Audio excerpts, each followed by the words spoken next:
Bonjour tout le monde et bienvenue sur Money Tree, le podcast qui vous parle d'investissement et de finances personnelles au sens large et sans tabou. Bonjour à tous, bienvenue sur cet épisode du mercredi avec un invité qui se prénomme David et qui se nomme Pratas, David Pratas. Salut David. Bonjour Julien, bonjour à tous. Qu'est-ce qui a fait que tu as fait un choix de te lancer par toi-même ? Alors au départ, j'étais à Janco. Ah ok. Au départ, j'étais à Janco et j'ai été lancé, j'ai travaillé avec des personnes et ça s'est bien passé. Et justement, sur LinkedIn, j'avais marqué mon profil et j'ai été contacté par l'émission Chasseur d'appart. Donc je rentre, je vais t'expliquer un peu comment ça s'est passé. C'était déjà à ce moment-là, c'était au Oui. tout début en fait. Ouais, ça. quasiment au tout D'accord, début. ok. Quasiment au tout début. Ok. Parce que j'ai fait réellement un an. Ouais. Un an classique, un an et demi. Parce que là, j'ai mes agences maintenant à moi perso depuis 8 ans. Ok. Donc, si tu veux, j'avais fait une première année. Et on m'a contacté sur LinkedIn en me disant « Bonjour monsieur, nous sommes intéressés par votre profil, nous faisons des émissions chasseurs d'appart ». Je venais m'inscrire sur LinkedIn, je me suis dit « Ouais, c'est bon, c'est des potes. Ouais. Tu sais, c'est une blague ». J'ai pas répondu. Mais là, tu étais à Janco pour une enseigne, Oui, une agence familiale oui. ou... Non, enseigne classique. D'accord, Je peux la citer ok. ou pas? Ah oui, bien sûr. Bon, bien sûr, pas de c'était problème. Orpi. Ok. C'était Orpi. Hors prix, pareil. Oh, ouais. Hors prix, par excess. Ouais, j'étais chez Orpi. Ok. J'étais chez Orpi. Et à un moment, donc, on m'a contacté. J'ai pas cru. Quand j'ai vu, on m'a dit voilà, on veut que vous veniez au casting et tout. Ils m'ont relancé 2-3 jours après. Toujours pareil, j'ai cru que c'était vraiment une blague. Et dessus, tu as mon numéro de téléphone sur mon profil David Pratas et tout. Et là, ils m'ont contacté. Ils m'ont dit voilà, monsieur, on aimerait vraiment que vous veniez. On est là jeudi. On fait un casting. Venez jeudi, venez nous voir. Moi, j'ai dit ok, quelle heure? Ils m'ont dit 17h. J'ai dit ok. Le jeudi 17h, j'ai été en visite. J'avais pas le temps d'y aller. Je suis pas allé. Pour moi, c'était un canular. Voilà, c'était un canular et c'était entre guillemets trop beau pour être vrai. Donc à 17h30, je reçois un appel. Ils me disent tu es où? Parce que dans la prod, tout le monde se tutoie. Ils me disent tu es où? J'ai dit je suis en visite. Il me dit on t'attend. Hein. Donc je fais ok. Donc par politesse, j'y suis allé. C'était un casting à Toulouse. Ouais. Ils avaient réservé un Airbnb. Ok. Donc tu arrives dans le Airbnb, il y avait tout le couloir qui était rempli d'agents IMO. Alors je me suis dit, bon, ok, ils m'appellent, mais il y a toute la planète. Ils m'ont fait passer. De là, j'arrive, ils me disent, bon, on va aller dans la salle de bain. Je me dis, Ok, super. C'est glauque comme ouais, truc. je me suis dit, ok. Et j'arrive dans la salle de bain. Là, il y a une dame avec une caméra à droite, une caméra à gauche. Et elle commence à me poser des questions. Bon, donc elle était assise sur la baignoire, moi assis sur une chaise. Et elle me pose plein de questions. Qui je suis, d'où je viens, et ainsi de suite. Et là, à un moment, alors il faut savoir que j'ai des origines portugaises. Je viens d'un village, même je crois que tu tapes, tu ne le trouves pas. Et à un moment, j'ai dit voilà, mes origines, mon papa était là, on est de tel village. Et elle me dit, tu rigoles? Tu vois, je te le dis, j'ai à nouveau des frissons. Elle me dit, tu rigoles? Je fais non. Elle me dit, mais tu connais la taverne Santos et tout? Je suis, bah ouais. Elle me dit, putain, on est du même bled. Ah ouais, c'est fou ça. Ah ouais. Et là, si tu veux, on a complètement zappé. Moi, j'ai Ouais. complètement zappé les caméras. Et là, on a discuté, on a rigolé, on a parlé. Je lui ai expliqué ce que je faisais, comment j'aimais mon métier. Voilà, tu vois, je captais plus le truc. J'avais un personnage en face de moi, j'avais quelqu'un, une connaissance, parce qu'à un moment, tu sais, on est un peu tous cousins du cousin, de la cousine, de la cousine, de la tante. C'est vrai. Donc c'était très rigolo. Je suis portugais moi aussi. Toi aussi? C'est vrai, tu vois? C'est nous. Oui. Enfin, mon père est né à Lisbonne, hein, donc du coup, voilà, tout le monde connaît Lisbonne. Et c'est vrai que nous, on était dans une ville un peu limitrophe qui s'appelle Elvas, qui est à la frontière. D'accord, de l'autre côté. À la frontière espagnole.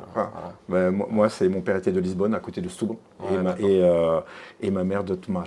Okay. Donc à côté de Fatima, mais d'un petit village qui s'appelle Monchier. Très touristique pour le coup, Fatima. Voilà. Donc on vous invite à y aller et vivre le Portugal. Et donc, si tu veux, on a fait l'entretien, ça s'est bien passé.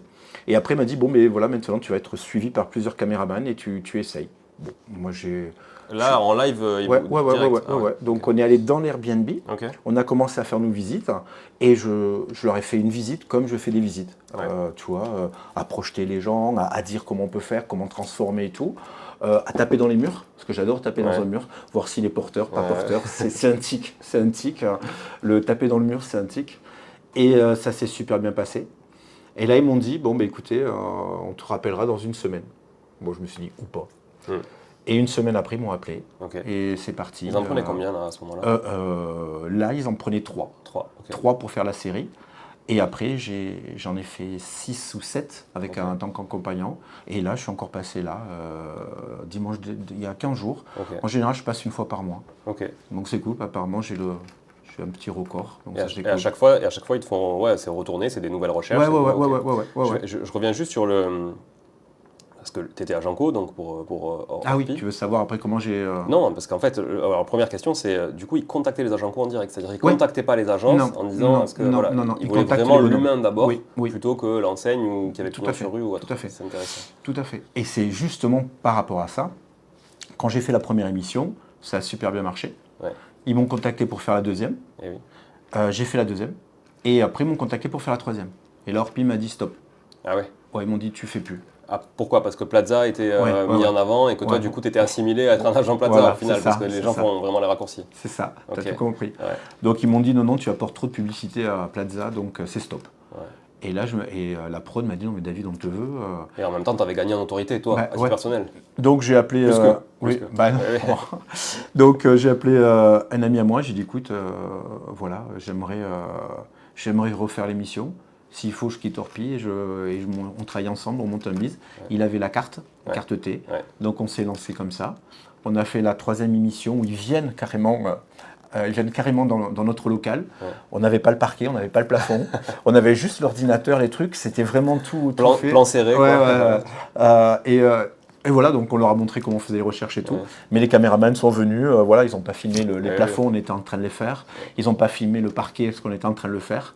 Mais ça s'est super bien passé, on a bien rigolé. Et c'est vraiment ce côté humain et bonhomme qu'ils veulent, et pas forcément ce que je sais qu'il y a certains confrères qui n'ont pas le droit d'être filmés dans leurs agences, donc ils vont dans des restaurants ou autres, ou chez eux. Donc là, on avait vraiment... c'est là où on a démarré, tout simplement. Ok. Voilà. Et alors, c'est quoi le contexte comme ça d'un tournage? Combien de temps ça dure? Qui c'est qu'il y a autour? Alors ils sont presque une quinzaine. Ça paraît pas, mais tu as une quinzaine de personnes, tu as des fourgons, tu as du matériel, tu as tout. Tu as à peu près une quinzaine de jours pour trouver les biens. Alors les gens pensent que c'est du fake, mais je peux te garantir que tu dors pas, tu cours de tous les côtés. Tu appelles les gens en leur disant voilà, je souhaite montrer votre maison à l'émission. Tu en as plein qui te disent non. Ah ouais. Plein, qui ne veulent pas que les copains voient leur maison à vendre ou leurs collègues, qui ne veulent pas qu'on dénigre. Tu parles des vendeurs, toi? Tout à fait. Pas des agences qui ont le mandat? Des fois aussi, ils ne veulent pas. Ah oui, tu as beaucoup d'agences qui ne veulent pas. C'est assez spécial, c'est un peu dommage, parce que tu as des gens, tu vas les appeler en disant voilà, j'aimerais faire de l'intercabinet avec toi, c'est-à-dire que tu es X, une agence X. Partager ta commission. Voilà. Et ils disent non, on n'a pas envie. Parce que tu dois faire signer un document droit à l'image pour la maison, pour les propriétaires, pour tout. Et tu as les agents, comme très souvent, je m'en suis aperçu, mais bon, ça c'est, n'ont pas été retenus, donc ils n'ont pas envie de t'aider. Ouais, d'accord. Tu comprends un peu? Bon, après, on est tous potes dans l'immobilier. Oui, mais voilà, quand les gars, en plus tu les appelles, tu leur dis, et quand ils ont fait le casting, ils n'ont pas été pris pendant les 6 ou 7 fois, ils n'ont pas envie de t'aider. Ouais, d'accord. Mais bon, donc c'est un peu plus galère, donc là tu essaies de chasser sur d'autres réseaux. Ah oui. Tu vas appeler les agences, donc il y en a beaucoup qui ne veulent pas t'aider, d'autres qui jouent vraiment le jeu, et après tu as les propriétaires qui ne veulent pas qu'on filme leur maison. Donc c'est très compliqué. Des fois tu arrives la veille du tournage, tu n'as toujours pas tes recherches, parce qu'il faut savoir qu'on t'envoie 15 jours avant un cahier des charges.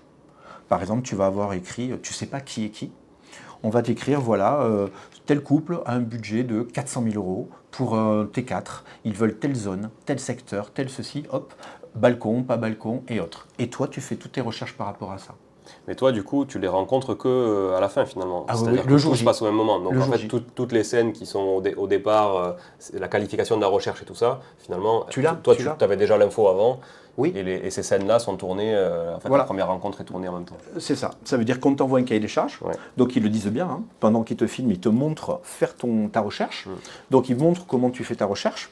Et après, tu découvres la personne le jour J. Les trois candidats rencontrent les personnes au même moment. D'accord, ok. Voilà. Donc tout est ok. Donc vous consolidez en fait au même moment tout le tournage, mais vous avez déjà fait le boulot en amont, quoi. Ah oui, tout le temps. En fait, vous les voyez qu'une fois, quoi, ces gens-là. Oui. On va aller sur la journée. Ça veut dire que par exemple, on commence en général à 7h du matin. il faut savoir qu'on montre 15 minutes par personne. Ouais. Mais en réalité, ça dure 3 heures. Okay. Parce que tu as tout un travail.